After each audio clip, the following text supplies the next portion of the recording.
Eisner apparently hit it off, and he was quickly named Director of Corporate Projects and Executive Assistant to Eisner. During his first tenure with Disney, he would also become an executive in charge of just because he fucking gave him an over-the-pants hand job at a furniture store? Locations, what? Including the Disney Village Market.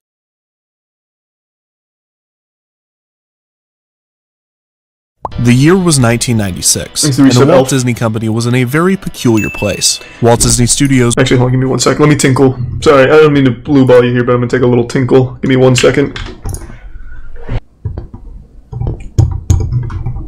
was riding high, as they were in the middle of the Disney Renaissance. A return to form had yielded a plethora of box office success, while the rest of the company appeared to be in a state of disarray. Jeffrey Katzenberg, president of Walt Disney Studios, was forced to resign by CEO Michael Eisner in 1994. This was because Katzenberg had demanded that Eisner appoint him to president after the death of Frank Wells had left the position vacant. Many prominent Disney shareholders and board members did not want Katzenberg as the president of the company, and Eisner, who saw Katzenberg as hungry for power and acclaim, did not feel comfortable promoting him. After he left, Katzenberg would form rival animation studio DreamWorks SKG and would sue Disney for promised royalties that he had never received. The lawsuit would be settled a year later in 1997, with reports saying that Disney paid Katzenberg almost $270 million. In 1995, Eisner had appointed Michael Ovitz, the founder of the world-renowned creative arts agency, to the position of president. For a variety of reasons, this did not work out. Eisner would dismiss him from the company just over a year later in 1996. Ovitz would walk away with a severance package of nearly $140 million.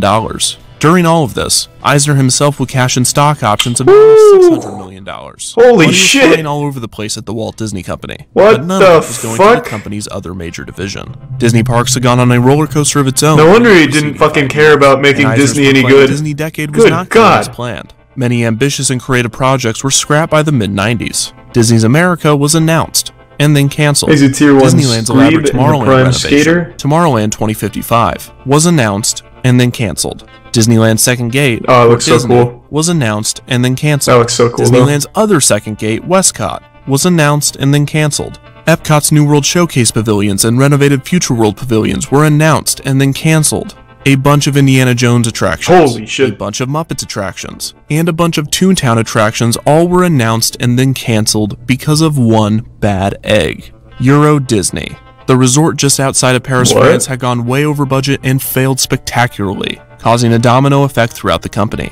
Euro Disney was not the sole reason that all of these projects were cancelled. For some, does Euro Disney still exist? But the failure was always part of the decision, and more often than not, it was the deciding factor. Whether for financial reasons or personal hesitation, Eisner slammed the brakes on the Disney decade, but he still felt pressure to capitalize on the strong brand that the studios had created. Plus, the United States was experiencing an economic boom during this time, allowing families more leisure spending. All signs were pointing Eisner to an expansion of the parks, but Euro Disney, Disney's America, and the other failures were still on his mind. This led him to what seemed to be a brilliant compromise. In 1996, Eisner created a new subsidiary of the Walt Disney Company named Disney Regional Entertainment. Which failed. This division would plan and execute Disney entertainment venues throughout the United States. Just learned about that failed. With this, the company would be able to profit off of its successful properties in an interactive setting similar to the company's parks in Anaheim and Orlando. However, what Eisner was planning was no Disneyland. He had something much cheaper in mind, and something much more 90s.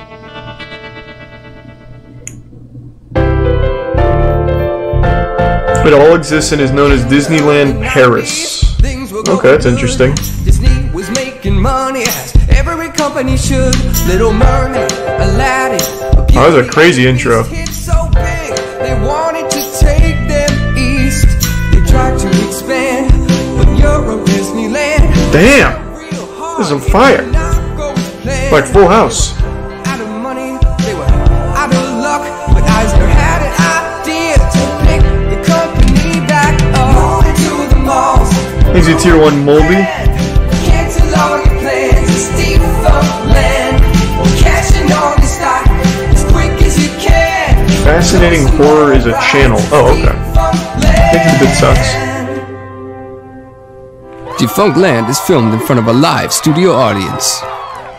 Was that Killer Bean? In the 1990s, the Wild West of themed Jeff Lu to voice that one? Apart from the recent developments of the theme park industry, local entertainment was booming throughout the United States. Shopping centers that had existed for decades were being transformed into miniature amusement parks, with niche stores and small attractions taking over. Themed restaurant chains were sprouting up all over the country, with the usual suspects being Rainforest Cafe, the Hard Rock Cafe, and Planet Hollywood. Oh, Planet Hollywood was so good. New developments might have been the rise in indoor children's play places. These were a mix of tubes, slides, ball pits, nets, stairs with steps. Stupid kids having fun on a boring course. Socks with holes in them. Vomit, disinfectant. Vomit, disinfectant. Those net bridges that your feet would get stuck in. A kind of terrifying helicopter thing where the mean kids would jump up and down and it would shake a lot. The open slides with only like one hill, which was just a waste. I mean, I climbed all the way up there. I'm gonna take the tube slide. And rug burns. So many rug burns. McDonald's opened its first indoor play place of this kind in 1987. This allowed parents to dine while their children played, and the concept was met with glowing reviews. McDonald's would continue to add play places to their restaurants, and others would quickly take note and expand upon the idea. Running swing here? I don't think so! Damn, marketing was so different back then. Holy shit. I don't think so. Then where? This is like some TikTok shit. DZ is made just for me. The place where I can really cut loose. What the fuck is DZ? D's nuts or something? Like, what the fuck is this? I don't think so. I've never heard of DZ. Discovery Zone opened its first location in Kansas City, Missouri in 1989. The facility featured an elaborate play place, a ball pit, a rock wall, an arcade, a maze, and a variety of other activities for children. Discovery Zone was a popular venue for birthday parties and group day trips. It also advertised itself as a good place for kids to engage in fun fitness activities. The company would quickly expand, opening 39 more locations until being purchased in 1992 by wealthy Chicago businessman Donald Flynn. In less than 3 years, Donald Flynn, big man. 340 locations. McDonald's had noticed the competition, and in 1991 had created their own chain of indoor amusement centers named Leaps and Bounds. Too nostalgic. McDonald's would not be able to keep up with Discovery Zone, and would sell all 48 Leaps and Bounds locations to the company in 1994. Around this time, Blockbuster Video, who owned about 20% of Discovery Zone, went up its stake to 50.1% and would assume control of the company in 1995. In hindsight, this was akin to Radio Shack investing in Toys R Us. The rapid expansion of Discovery Zone would prove unsustainable, and the company wouldn't make it to the 21st century. They filed for Chapter 11 bankruptcy protection in 1996, and would do the same in 1999, this time ceasing operations. Over 100 locations closed immediately. This brought a flood of horror stories of children showing up to the center for their birthday party, only to be greeted by a note on the door informing them of the closure. Some of the franchised locations remained open, and 13 fun centers, along with the Discovery Zone name and logo, were purchased by the company's main competitor, a powerful rat named Charles Entertainment Cheese. That son of a bitch. America, say Chuck E. Cheese. Wow. America, say Chuck E. Cheese. That is horrifying. What the fuck?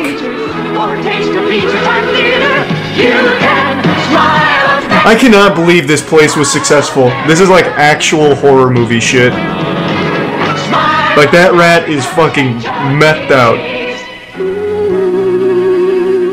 Started by Atari founder Nolan Bushnell, Chuck E. Cheese's opened its first location in San Jose, California in 1977. Bushnell had always had a respect for the Walt Disney Company and their theme parks, and he wanted to create an elaborate entertainment experience of his own. He would combine video games, animatronics, and pizza into a restaurant called Chuck E. Cheese's Pizza Time Theater. Bushnell would expand this restaurant into a chain, and by 1984, the company had over 250 locations. Unfortunately, this same year, Pizza Time Theater would declare bankruptcy due to debts acquired through expansion, the declining interest in arcades, and in some cases, multiple restaurants that were located too close to each other, virtually splitting the potential profit of an area. The remaining locations would be quickly bought by rival chain Showbiz Pizza Place, which was started by a Chuck E. Cheese franchisee in 1980. Showbiz Pizza did not rebrand any of the Chuck E. Cheese restaurants, and the two chains would eventually be merged in 1990, with Showbiz Pizza Time Incorporated choosing to go all in on the Chuck E. Cheese brand, abandoning Showbiz Pizza's animatronic band,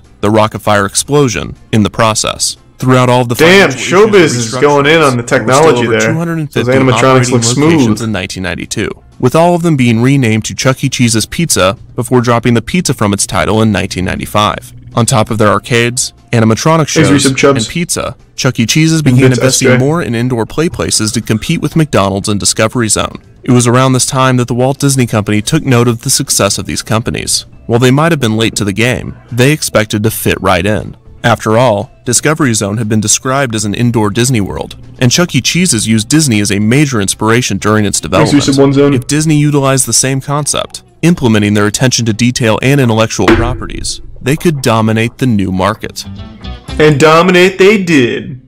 In 1996, Eisner appointed Art Levitt to the president of Disney Regional Entertainment. Levitt was the perfect person for the job, and it wasn't the first time that he and Eisner had done business. At 28, he was a salesman at a Los Angeles furniture store. One day, Michael Eisner himself walked in looking to purchase some items for Disney. The fact that the CEO of one of the world's largest corporations was concerned with something as small as furniture was a true testament to Eisner's micromanagement. Levitt and Eisner apparently hit it off, and he was quickly named Director of Corporate Projects and Executive Assistant to Eisner. During his first tenure with Disney, he would also become an executive in charge of just because he fucking gave him an over-the-pants hand job at a furniture store? Locations, including the Disney Village Marketplace and its Pleasure Island nightclub district. Levitt came up with the idea for an ESPN-themed restaurant to be placed on Pleasure Island. In 1993, how do you even convince the board of directors to accept that? A company that I was shopping for furniture, and you got to meet this guy, Art Levitt. I mean, he's such a nice guy. He gave me like a fucking fist bump and shit. Yeah, I'm gonna put him in charge of our whole company. Entertainment. After becoming the president of Disney Regional Entertainment, he would head the creation of 3 national chains for the Walt Disney Company.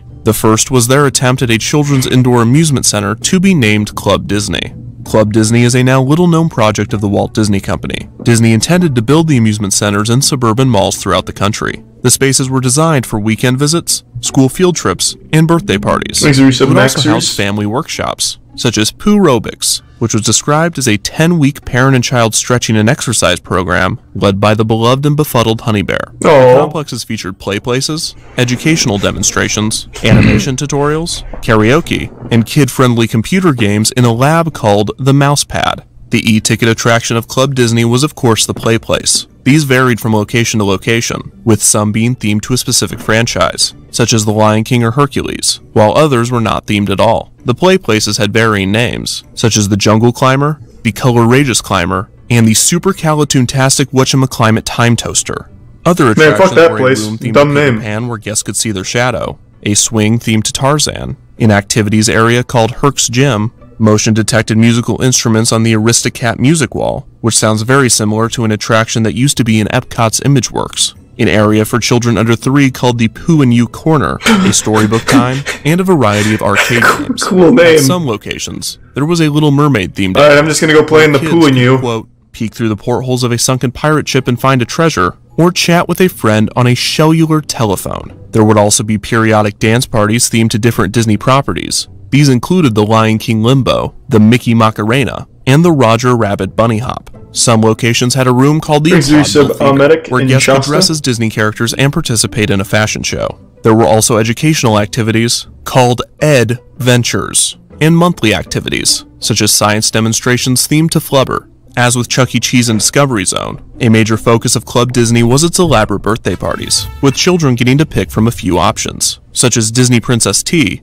Toy Story Search Party, Pooh-rific, Hercules Hero Hurrah, and 101 Dalmatians Bow Wow Bash. Some locations had a magician performing tricks as Merlin, and the cake for the parties was catered by the Cheesecake Factory. A child That's actually nuts. Club Disney with an adult, and both were given a Cheesecake Factory bangs. I mean, that's so no child could leave. If you don't know what you want to eat, you go to the Cheesecake Factory and you get a whole fucking dictionary full of pages and pages of shit to eat within the complex. So many different food items, all 20,000 calories. Center. The clubs also served Mickey Mouse-shaped pizza. Admission was $8 for kids and $4 for adults, which would be about $12 and $6 respectively when adjusted for inflation. There was also a large gift store called the Clubhouse Shop. One mother reacted to Club Disney's announcement by proclaiming, "Disney has invaded our lives." Oh, that's a good question. But I think the children enjoy all of it. The opening day of the first location, which was part of a new mall in Thousand Oaks, California, began with a ceremony featuring Michael Eisner, Mickey Mouse, and Goofy. The head of attendance calculating at the Walt Disney Company estimated that over 10,000 visitors would show up on opening day. And surprise, he was a little off. When Club Disney opened its doors on February 21st, 1997, only 1,000 visitors showed. Oh, shit! No one had learned anything from Euro Disneyland's opening. One sheriff was quoted saying, "We were expecting a lot more people. Maybe because Disney advertised that tens of thousands were going to be here, that's rough. Go away." Of the opening day crowd, I see 10 gift subs, Tempest. Thank you for the generosity. Haitian workers 28 cents an hour to make Pocahontas-themed pajamas. The demonstrators were probably also disappointed that more people did not show up. Still, parents and children seemed to love the new complex, and 4 more would be built. Another in California, 2 in Arizona, and 1 in Colorado. Disney representatives had been enthusiastic of the chain's success, claiming that they were going to open another 100 clubs, quote, I will be playing Monster Hunter Rise, yeah. While reviews were positive, Club Disney was not without its critics. One of the higher-end malls that Club Disney had moved into accused Disney of ignoring the complex's theming standards by implementing their cheesy design. Also, parents complained about the price of admission, especially the necessity for a separate adult ticket, as they were not participating in the club's activities and were required to be there. True. Club Disney it's pretty also scummy. proved that Disney was best off not teaching anything ever, as the Ed Ventures activities were the most highly criticized of the complex, with many accusing them of being a mere tactic to convince schools to sign off on field trips. In the end, Disney did not follow through with the plans for expansion, but not for these small complaints. The company was impatient with the investment, and less than 3 years after the opening of the first location, Disney decided to cancel the expansion and shut down the complexes. Huge congrats. Disney was not the cash cow that the company had hoped for, and being the late 90s, Eisner was not in the mood to play the long game. The company was cutting costs across the board, and Club Disney became another casualty of the financial issues. The chain was closed on November 1st, 1999, having never expanded past its original 5 locations. Jesus Christ. This was around the same time that Discovery Zone ceased its operations, leading many to believe that indoor play centers were just a fad of the 90s. As Chuck E. Cheese's would prove, there is some longevity to the concept, so long as you innovate or evolve. As for Disney Regional Entertainment, Chuck E. Cheese hasn't fucking evolved. What are you talking about? 3 projects. Another regional chain Levitt would create was based off his original idea for an ESPN-themed restaurant, now possible thanks to Disney's 1996 acquisition of ABC. There's the Prime Big Moist. Hi. Hi. How are you guys holding up without me? Oh, we're okay. We were just watching a little TV. Have the kids driven you nuts yet? We've been keeping ourselves entertained. Jess said she'd help you with the dishes tonight. Well, the kitchen is spotless and dinner was great. Wow, you should reward yourselves. Take them somewhere fun. But it will have a huge impact on the league. Yeah! ESPN Zone. What a cool place to be. Part arcade, part gift shop, and part broadcast studio. It was such a hit among sports fans that there were apparently points where guests would have to be dragged out for staying an excessive amount of time. The ESPN Zone would also put on the ultimate couch potato competition, a sitting competition that challenged participants to watch TV without falling asleep or getting up, only allowing a bathroom break every 8 hours. One year, the winner watched TV for 3 straight days. What the fuck? Wait, what? ESPN no way someone didn't die from deep vein thrombosis. No way. The brand would grow to a total of 9 locations, many of which would close in the mid to late 2000s, mostly due to the recession. And the only remaining location, at Downtown Disney in Anaheim, closed June 2nd, 2018 to make room for the Disneyland Resort's new hotel. In between Club Disney and ESPN Zone would be Disney Regional Entertainment's most ambitious project. It was the main reason that the subsidiary had been created. It was the Imagineers' most puzzling concoction. It was Disney Quest. No, stop. Disney Quest is... Man, stop that. You gotta fucking stop with that. Disney Quest was, and always will be Disney's best park that they ever tried to open. That shit was fucking beautiful in its prime. Darth Jar Jar. Darth Jar Jar is the best fan theory ever made. Whoops. If George Lucas had just committed and just stole this theory, the prequels would have been remembered as the best piece of cinema ever. It's such a good theory. God damn it. It's so good.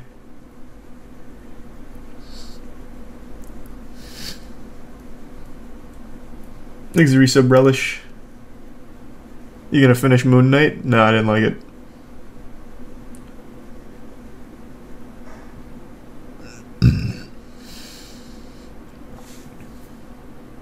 It has so much evidence too. I know. It's so good.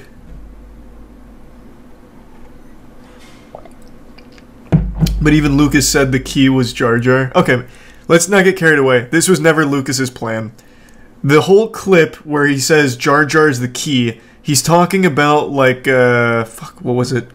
They're in, like, the concept art room, and he's just talking about the Jar Jar design, or something like that.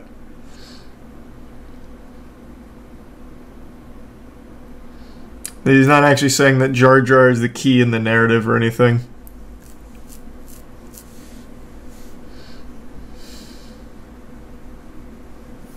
Yeah, here. You may have heard already about the theory that's blowing up around the internet right now about how Jar Jar Binks may actually be a Sith Master. So I decided to make this video to explain every single detail. God, I can't believe it's been this long. So here it is. This is the completely airtight, absolutely foolproof case for why Jar Jar Binks is the most powerful Sith Master in the universe. First of all, Jar Jar... They could have still done this too for the new trilogy. Twisting somersault through the air that if performed by any other character, you would assume they were either a Jedi or a Sith. As we know, the Jedi themselves are inspired by Shaolin monks. And a convincing theory is that Jar Jar is based off of another traditional martial arts discipline called Zi-Quan. Jar Jar almost single-handedly takes out half a droid army using moves clearly taught in Zi-Quan. Zi-Quan, or Drunken Fist, uses stumbling and staggering as body momentum to be deceptive, unpredictable, and to confuse opponents. And Jar Jar mysteriously so powerful. is extremely efficient in killing every single time that he is in danger. And as Obi-Wan told us, there is no such thing as luck. In my experience, there's no such thing as luck. In another scene, Jar Jar seems to fall from a bridge, although we have seen this done on purpose before by Jedi. And Jar Jar also falls in a completely different place than where he was dangling from. We can prove this because droids can be seen shooting at his original location, and their heads even follow him jump to the other side. Jar Jar God, this theory's so good. I love this shit. Seen multiple times before by Jedi. They need to do Jar Jar Darth Jar Jar. is also seen using sleight of hand movements and Jedi mind tricks during key plot points to influence the plot and change people's minds. He even uses them when he is promoted to general, when he's promoted to senator, and while he's persuading an entire galactic senate. Along with goddamn right via sleight of hand, Jar Jar is also seen in multiple scenes using Jedi mind control to influence what people say, therefore changing the outcome of important events.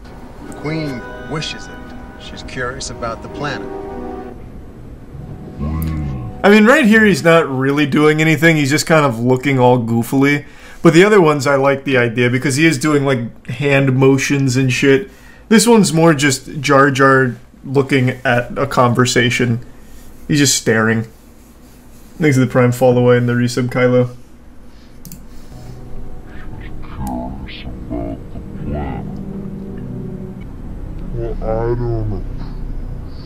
Jar Jar's own species are deathly afraid of him. Seems like less of a reaction to seeing the village idiot and more of a reaction to seeing somebody that you should be very afraid of. Jar Jar mocks Qui-Gon's ability to use the Force, perhaps because Qui-Gon's Force abilities pale in comparison of his own. The Force will guide us. Oh, Maxie bit the Force. If you were wondering why a Sith Master would act like an... I don't know why people hated Jar Jar. Best character in Star Wars, goddammit. The Jedi so he can manipulate them into trusting him. You hear that? Yeah? Clumsy. You were banished because you were clumsy. He even pretends to be scared in a deleted scene where his ship is going to fall over a waterfall, even though he can jump 20 feet through the air and he can swim and breathe underwater. Jar Jar also mocks Qui-Gon. True, that's a bit of an oversight. And in front of Anakin, teaching Anakin early to disrespect Jedi authority. Jar Jar tells Anakin, an 8-year-old boy, that Padme is hot, fanning the flames for Anakin's infatuation for Padme that is exploited later. Imagine that's actually why Anakin fell in love with Padme, is because Jar Jar Jedi mind tricked him into falling in love with Padme. It would, you know, there is a little level of credibility to that, because he became obsessed with Padme. And it's what turned him to the dark side, ultimately. Maybe. Jar Jar planted that in his prepubescent head. Stuck with him for life. It's like the reverse Flash shit.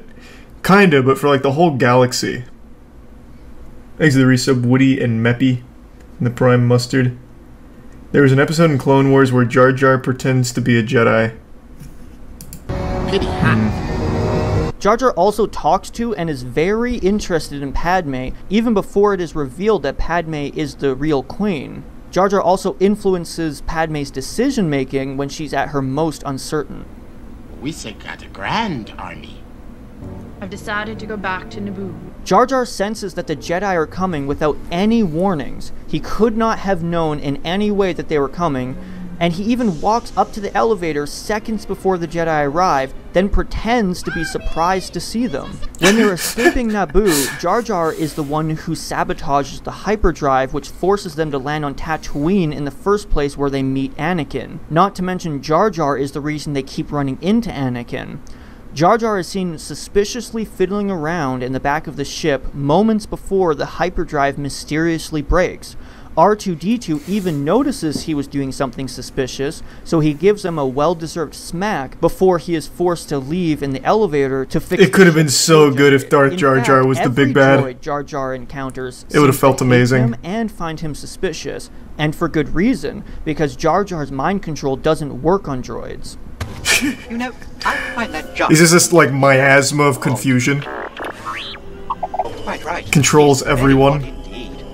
So why did George Lucas create this devious Gungan character? Well, here's George Lucas talking about Yoda in a documentary. Yoda really comes from a tradition in mythological storytelling, where the hero finds a creature on the side of the road that seems very insignificant and not very important, but who turns out to be the master wizard. And as we know, Lucas's big deal with the prequels was that they were supposed to rhyme and mirror the original trilogy in terms of narrative themes. So there should be a seemingly innocent creature found at the side of the road that later reveals himself to be the master wizard in the prequels.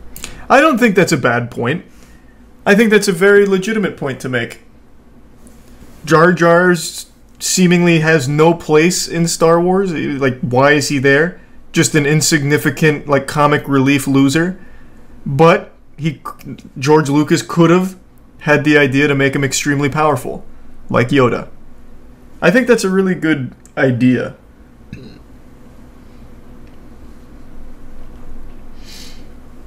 I like that parallel. Yeah, it would have been super strong if they had stuck with it. But everyone just fucking hated Jar Jar. And they hated Anakin. They hated Anakin so much they drove the actual actor portraying Anakin to do some wild stuff. Actually ruined his life. I can never remember his name, but his whole life was ruined as a result of being in this movie.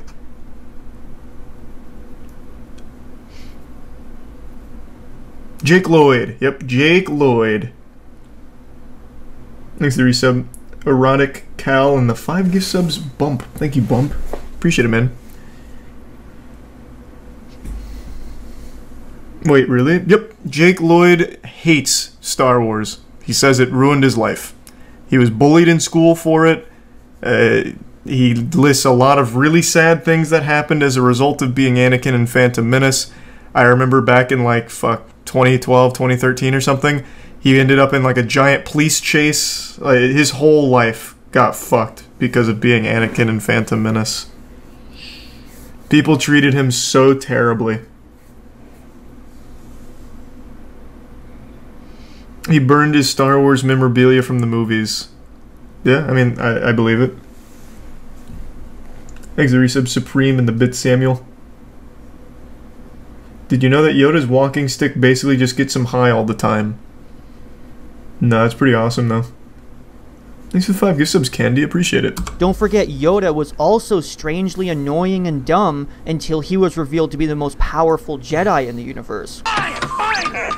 R2! So Jar Jar was supposed to reveal himself as the most powerful Sith in the universe, and Yoda was supposed to duel with his literal dark side nemesis and mythological equivalent at the end of Attack of the Clones. That would have been so hype. Not the meaningless, boring human Count Dooku who was randomly and hastily written in to cover plot holes when Lucas chickened out and decided not to reveal Jar Jar's powers because of the horrible backlash by the Star Wars community. I also agree with that point. I recently rewatched the prequels. By recently, I mean a few years ago. Dooku really does just kind of come out of nowhere. There was like no lead up to Dooku. It was just in episode 2 in the beginning. It's like, and now Count Dooku is here. And he's ready to party. Thanks to Prime Ezio. And the 2 gift subs Drippy. Lucas even said Jar Jar is the key to all of this. Jar Jar is the key to all this. If we get Jar Jar working. Also, the actor who played...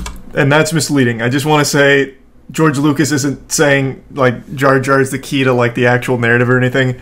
He's talking about, like, the concept art or, like, the CGI or something. I don't remember exactly, but it's in reference to, like, the art or the technical stuff. It's very misleading context, but I still love it in this video here because it makes it more believable.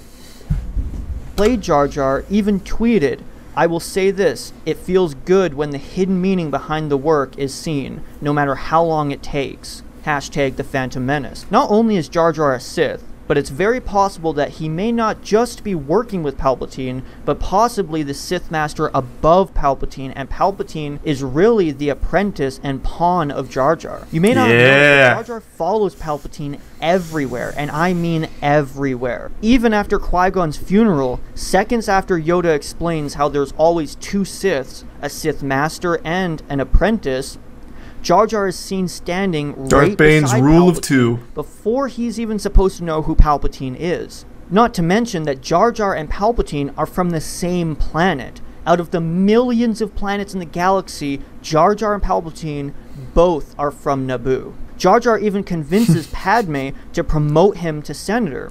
And Jar Jar is the one who convinces the entire Galactic Senate to abandon democracy and give Emperor Palpatine full control. So when I rewatched it, that's not exactly how it happens. Like, Jar Jar was clearly on the side of giving Palpatine control, but he wasn't the only one. He wasn't the only guy to lobby for it. This sets it up a little bit differently than it actually happens. But yeah, he was certainly, like, okay with it and encouraged it.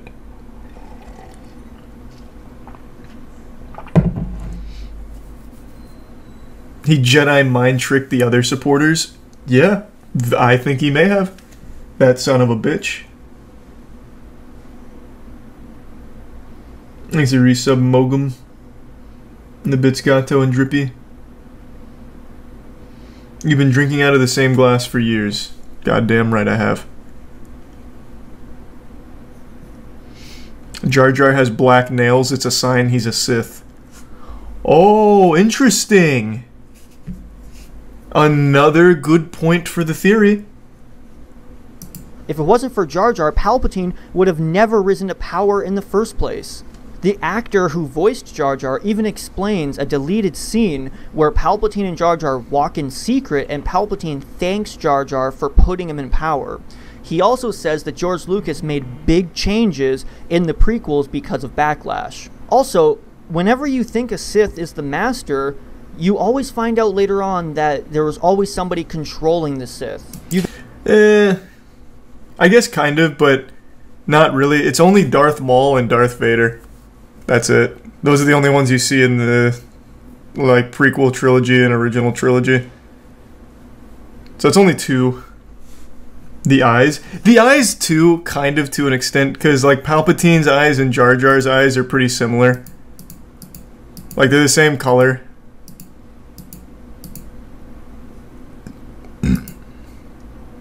But not a super strong point. Just probably George Lucas being lazy. I very much subscribe to the Darth Jar Jar theory, though. I think that it is very possible that this was an idea at some point. Thanks to the resub, Alan. Always somebody controlling the Sith. You think Darth Vader is the Sith Master, and then it's revealed that Darth Sidious is actually the Sith Master. You think Darth Maul is it, but then it's revealed that Palpatine was actually the mastermind. Even Padme had a decoy queen, and Padme just pretended to be her servant, just in case there was an assassination attempt on the queen. Sound familiar? So from this we can conclude that the one behind the scenes that was controlling everything, the real Phantom Menace, the real Sith Master, was Jar Jar Binks all along. I still believe. That would have been so fucking good. Oh, it would have been so good. If I was Disney right now, I would just de-canon the entire new trilogy. There's just nothing worth salvaging there. And just follow through on Darth Jar Jar. Let him still be alive somehow. And just go hog wild with it.